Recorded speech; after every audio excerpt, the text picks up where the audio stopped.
Hello everyone, आज हम करने जा रहे हैं chapter 9 of Indian evidence act. So chapter number 9 Indian evidence act में सेक्शन नंबर 118 से लेकर के 134 तक आते हैं, बिकॉज 135 से लेकर के नया चैप्टर स्टार्ट हो जाता है और ये आता है पार्ट 3 के अंडर। ठीक है, ये पार्ट 3 के अंडर आता है। पार्ट 3 में है production and effect of evidence. तो इसमें हम प्रोडक्शन ऑफ विटनेस से डील करेंगे चैप्टर 9 में। ठीक है, प्रोडक्शन ऑफ विटनेस। तो इसको हम दो पार्ट्स में करेंगे। आज हम लोग करेंगे सेक्शन नंबर 118 से लेकर के सेक्शन नंबर 123 तक। तो सेक्शन नंबर 118 और 119 को हम लोग पैरेलल रखते हैं। तो जो पहला आता है इसमें सेक्शन नंबर 118, वो सिंपल एक क्वेश्चन कर रहा है कि विटनेस कौन होगा। ठीक है, क्वेश्चन मार्क है कि विटनेस कौन होगा, हु में टेस्टिफाई, कौन टेस्टिफाई कर सकता है। जो सेकंड आता है 119, उसमें आता है witness who are unable to communicate. मान लो कोई, देखो सिंपली आंसर तो दे दिया, एक ऐसा इंसान होगा जो तुम्हें बता सकता है। दूसरा होगा, मान लो अगर कोई बता ही नहीं सकता है तो उसके लिए 119 अलग से दे रखा है। अलग से किस लिए? ताकि कोई प्रॉब्लम ना हो। तो इसको हम लोग डिटेल में करेंगे, एक्चुअली सारे ही सेक्शंस को हम डिटेल में करेंगे। देन बाकी के जो 4 सेक्शंस हैं उसको हम लोग नीचे, पहले 2 देन उसके नीचे 4। ठीक है, तो एक तरह से हम लोग इनको अच्छे से करेंगे। जैसे कि 120 में हस्बैंड वाइफ से रिलेटेड, यानी कि parties to civil suit and their wives or husband or wife of person under criminal trial. 120 जो है ये क्रिमिनल ट्रायल से रिलेटेड है। ठीक है, ये क्रिमिनल ट्रायल लिखा हुआ है। फिर इसके बाद इसमें parties husband and wife as a witness, ये दोनों एक दूसरे के अगेंस्ट कैसे आएंगे, क्या करेंगे, उस चीज़ से रिलेटेड है। देन आता है सेक्शन नंबर 121। 121 जो है वो मजिस्ट्रेट एंड जजेस से रिलेटेड है, जजेस and magistrate. See for example husband and wife है, वो दोनों साथ में एग्जाम दे करके जज मजिस्ट्रेट बन गए। मजिस्ट्रेट बनने के बाद उन दोनों का अलग अलग जगह ट्रांसफ़र हो गया, तो वो दोनों कम्युनिकेट करने लगे, कम्युनिकेशन ड्यूरिंग मैरिज। एंड फिर इसके बाद क्योंकि वो दोनों अलग अलग हो गए थे तो उनका डिफरेंट जगह अफेयर हो गया, evidence as to affairs of state. अब इसमें डिफरेंट स्टेट पे हो गए थे, तो evidence as to affairs of state, इसको सिंपली इस तरीके से याद कर लेना। तो section number 118 who may testify, section number 119 unable to communicate, and 120 में शादी हो गई, हस्बैंड एंड वाइफ, फिर जज बन गए। जज बन करके अलग अलग स्टेट में जाकर जज बन करके वो लोग फ़ोन में बात करने लगे क्योंकि उन्होंने दूसरी जुडिशरी निकाले थे। फिर इसके बाद evidence as to affairs of state, बात करने के बाद बात करना थोड़ा कम हो गया, फिर इसके बाद उनका अफेयर स्टार्ट हो गया डिफरेंट जगह। ठीक है, इसको इस तरह से याद कर लेना तो थोड़ा ईजी हो जाएगा ट्रिक्स के थ्रू। देन सेक्शन नंबर 118 आता है ऑफ विटनेस का फर्स्ट सेक्शन जो है। ठीक है, who may testify, all person shall be competent to testify unless the court considers that they are prevented from understanding the question put to them or from giving rational answers to those questions by tender years, extreme old age, disease, whether of body or mind or any other cause of same kind। ठीक है, तो इसमें simply ये बताता है कि सारे लोग नॉर्मली टेस्टिफाई कर सकते हैं अनलेस, अगर जब तक वो लोग समझ ना सकें। मतलब मान लो कि एक छोटा बच्चा है पर वो समझदार है, बोलते नहीं समझदार है, मैच्योर बच्चा है और वो समझ रहा है, तो वो भी उस चीज़ का आंसर दे सकता है। क्वेश्चंस पुट टू देम और फ्रॉम गिविंग रैशनल आंसर्स। अब क्या है कि ये जो 2 पॉइंट्स है ना, इन 2 पॉइंट्स, ये जो 2 पॉइंट्स हैं ये बहुत ज़्यादा इंपॉर्टेंट है। इन दोनों को आप एक तरह से मार्क करके रखना, understanding and rational answers, you are. ठीक है, rational answers, giving rational answers to those questions by tender years. अब यानी कि छोटा है, एक्सट्रीम ओल्ड एज है, छोटा है, बूढ़ा है, बीमार है, वेदर ऑफ बॉडी और माइंड और any other cause of same kind. इसमें एक्सप्लेनेशन है क्या, अ lunatic is not incompetent to testify unless he is prevented by his lunacy from understanding the questions put to him and giving rational answers to them। ठीक है,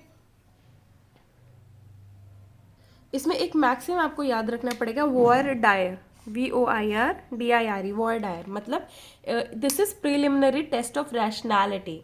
ठीक है, preliminary test है rationality का। अगर इंसान रैशनल है और समझ सकता है जबकि उसकी एज भले ही छोटी हो या कुछ भी हो, तो फिर वो विटनेस बन सकता है।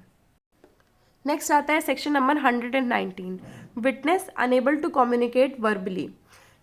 इसमें क्या है, अगर विटनेस जो है वो वर्बली नहीं बोल सकता है तो क्या होगा। Witness who is unable to speak may give his evidence in other manner in which he can make it intelligible as by writing or by signs, by such writing must be written and the signs made in open court evidence so given shall be deem to be oral evidence.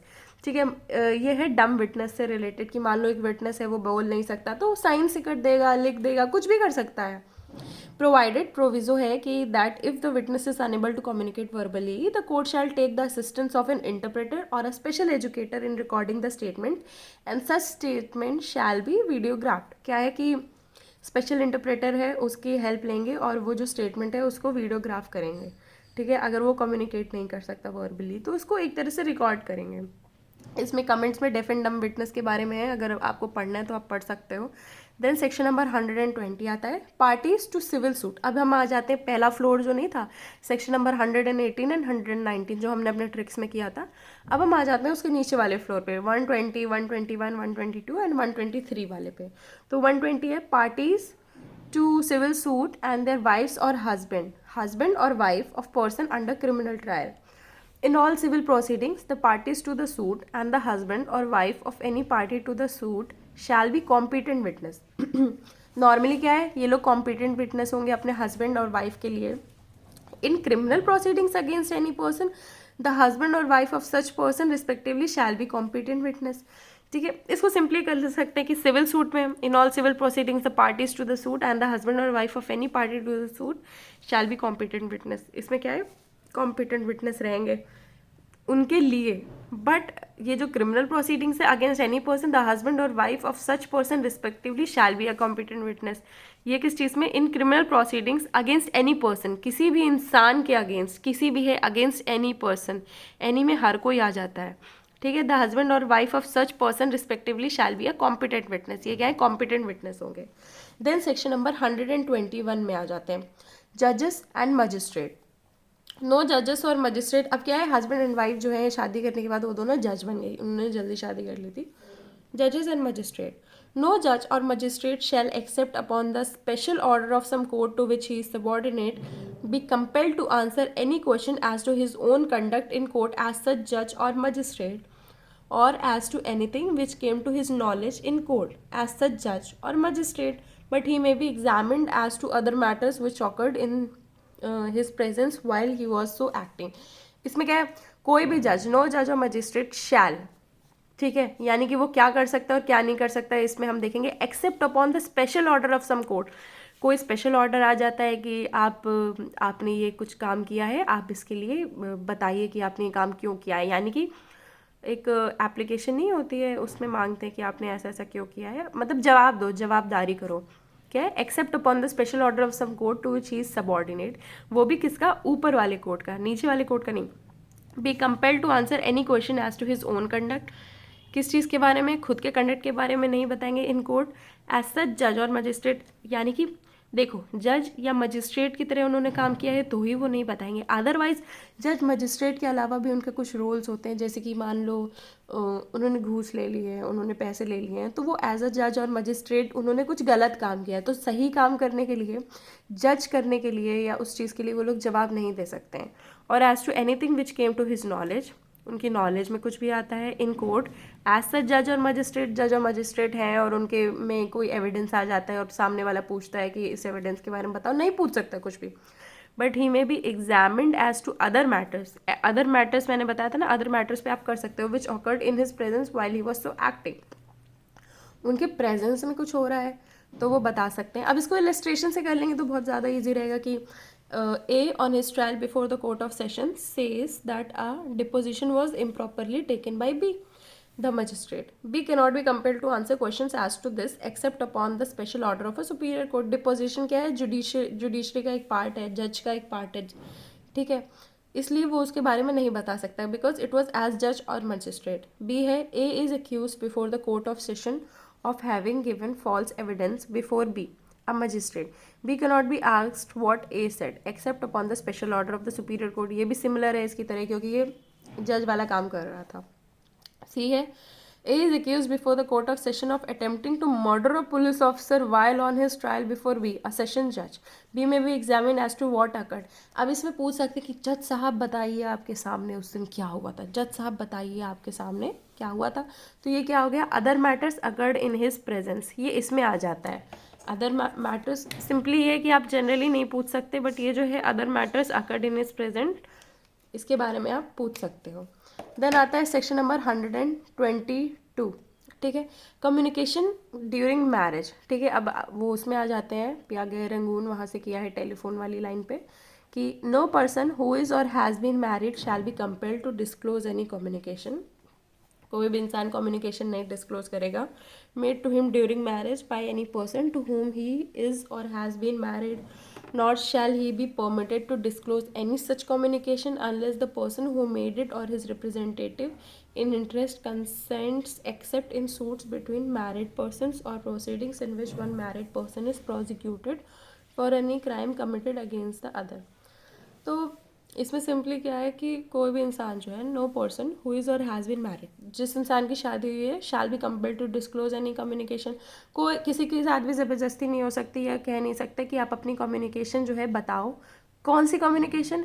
Made to him during marriage, शादी के वक्त, यानी कि शादी के रिश्ते में अगर कोई भी कम्युनिकेशन की गई है वो नहीं आप बता सकते।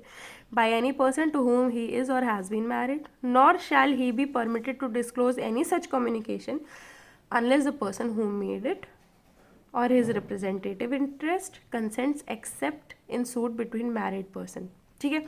आपस में जो बात हुई है नॉर्मली तो वो आप नहीं बता सकते हो, कोर्ट में नहीं कर सकते हो, because people talk in made, ठीक है। बट अगर वो सूट जो है वो मैरिज से रिलेटेड है, मैरिज रिलेटेड टू सूट, वो हस्बैंड और वाइफ के बीच में, तो आप उस चीज़ को डिस्क्लोज कर सकते हो। देन आता है section number 123, evidence as to affairs of state. ये हमारे जो सेकेंड फ्लोर का, सॉरी ग्राउंड फ्लोर का ये जो है ये लास्ट पार्ट है, evidence as to affairs of state.